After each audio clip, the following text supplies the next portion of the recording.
his parents experienced something strange at a place that inspired one of the creepiest stories of our time, The Shining. My name is Edwin, and here is Toby's true scary story.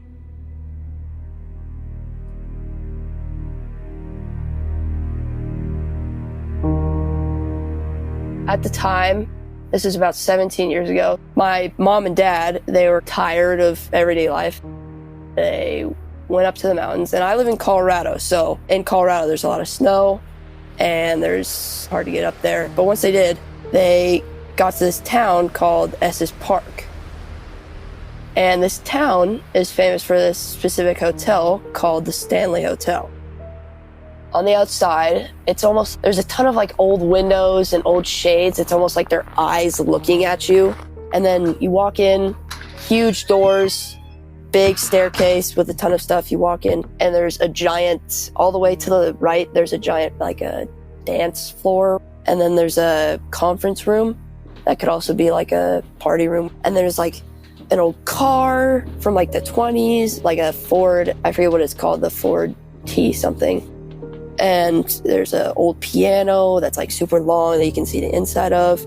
The floors are like old carpet that looks like it's like circle with crazy patterns.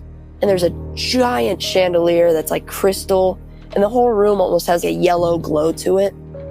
And it's just a ton of old 1920s stuff. And when you walk in, you walk to the staircase. That's almost like an old castle staircase that goes up from both sides, winds to the middle, and then two staircases come out of it to go to the next floor. And then each floor, it's like hallways with doors, old mirrors, old pictures. Some of them are definitely props, but I know it's really creepy. And then there's like spiral staircases going up to the other floors. And then the roof, it's like green. And it's crazy because there's no attic. It's just like the top floors have windows that are like sticking out of the roof. They're almost like slanted. And then all the rooms with these old crazy beds that have the poles that go up. And this hotel is based off of The Shining, which is a famous Stephen King book and Stanley Kubrick movie. And they just thought, oh, we've heard this hotel was spooky. They knew The Shining was based off of it, and they just decided to stay there.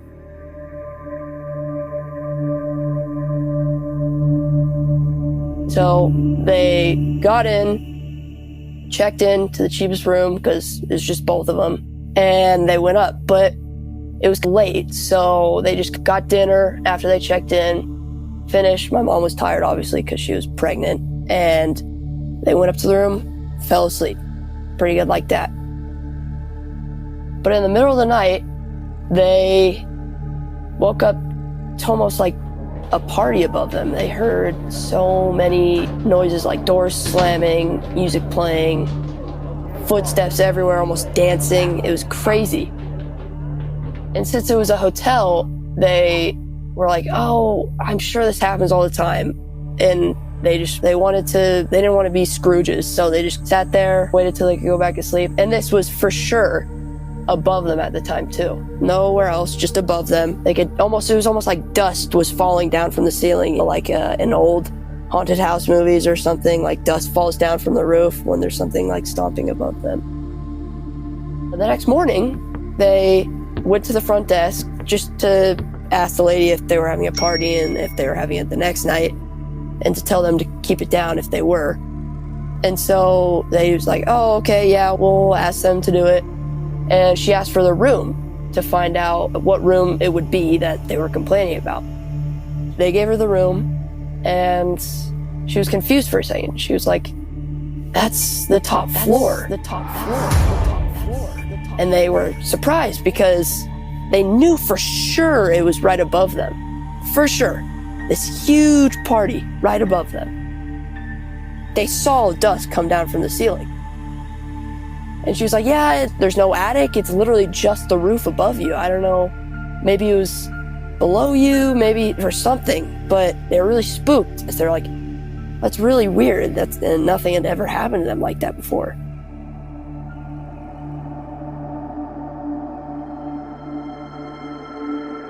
After that, they spent the rest of the day outside the hotel because they're pretty scared. And this hotel, when you go there, you can tell it's pretty spooky. Like, it's old. There's a hedge maze in the front, especially in Colorado in the winter where it's like towards the spring or something like that. It's pretty, like, the hedge maze is really tall. So you can't even really see the front, so you have to, like, go around. And once you walk in, it's almost like the 20s, because it's really crazy. And it's almost an exact copy of the movie, which is really cool. And so they spent the rest of the day outside because they were pretty freaked out by it.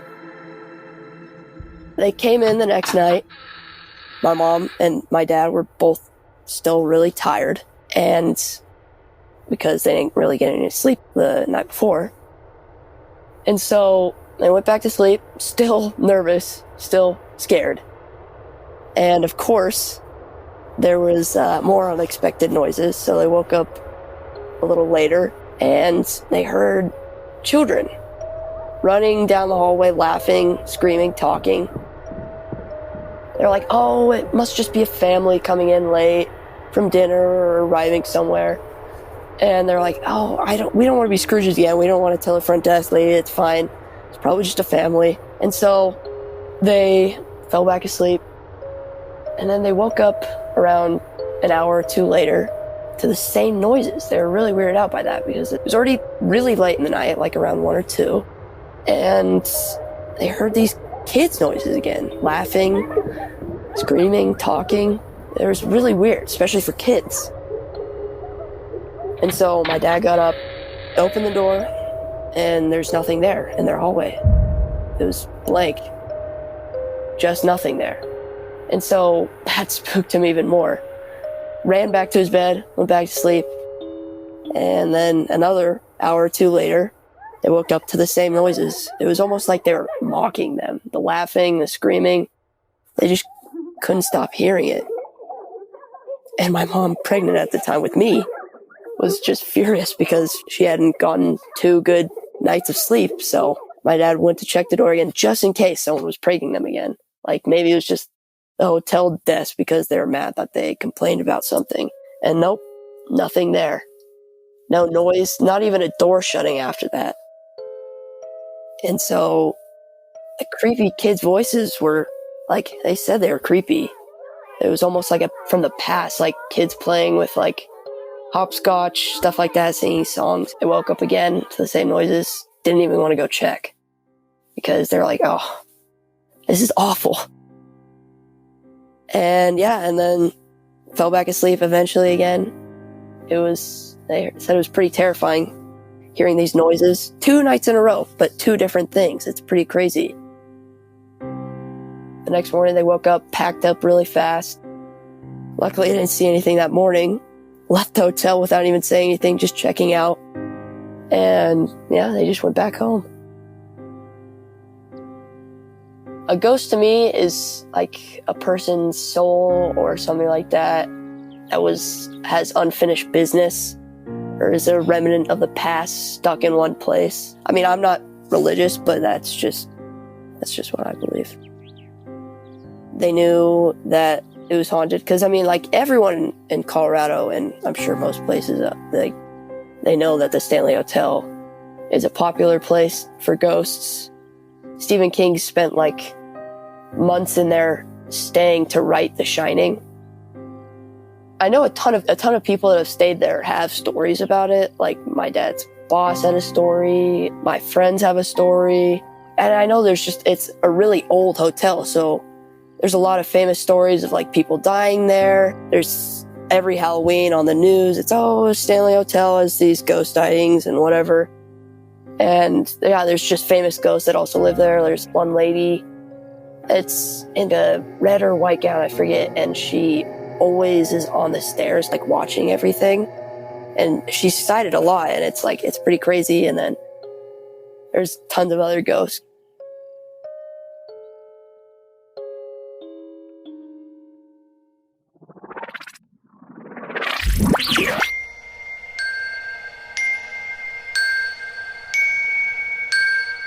If you have your own scary story you want to share, be sure to visit truescarystory.com to get in touch. If you're looking for other shows to listen to, check out my other podcasts, A Dark Memory and Scary Story Podcast. Until next time, thank you very much for listening.